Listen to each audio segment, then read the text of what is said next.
बदलिले सरकार किंतु बदली पारुनी गाँवर विकास एबे भी सही भंगा रास्ता भंगा पुल पानी समस्या घर समस्या इत्यादि इत्यादि प्रायतः अनेक समस्या को नहीं आमे आपणको पाखरे खबर परिवेषण करिथाउ।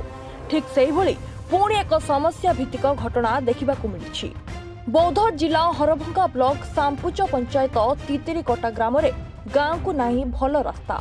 बौद्ध जिला हरभंगा ब्लॉक सांपुच पंचायत तितिरीकटा ग्राम रे गाँव को खंडे भल रास्ता नाही।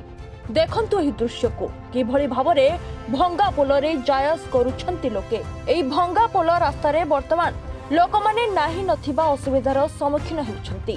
तेबे वर्षा दिन पूर्वरु पोल काम करिबाको ग्रामवासी दाबी करिछंती। एपरिकी रास्ता समस्या न सुधरिले आगामी दिन रे बाध्य हुई आंदोलन करिबो बोली चेतावनी मध्य दैछंती।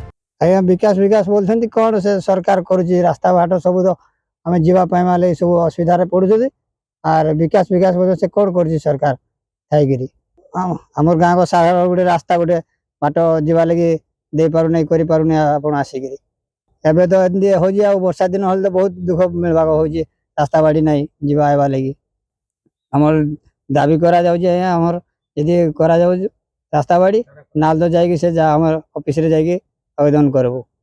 आम तो रास्ता बाटली असुविधा होतु डेलीवरी माझी गला जाई हो नहीं कि हमर रोगी माने गला नै आनी हो नहीं गाड़ी मोटर जाई हो नहीं कंदी रास्ता बाट जल्दी हो कहले गला बेगी कहीं सुनु नहीं आ से रास्ता बाट जल्दी करा जाऊ आम पुलटा चाहूँ बेगी हवा लगी चाहूँ।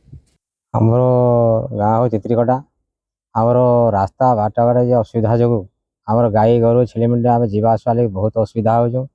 सरपंच को आम 2-4-5 थर जाकि आपत्ति अभियोग भी कर आज पर्यटन शुणा जाए तेणुक आम बहुत असुविधा चलुँ। आम चाषी लोग धान काटे ने कौन नेबा लगी आसवा लगी गाड़ी फाटर आसवा लगी असुविधा बहुत अनुभव कर बहुत असुविधा भी चलुँ आज जाई आसी हो ना धान आनबार आम जा रास्ता बुले बुले धान गाड़ी मैंने आणुँ। बौद्धर Akshay Mahakud report reporters today.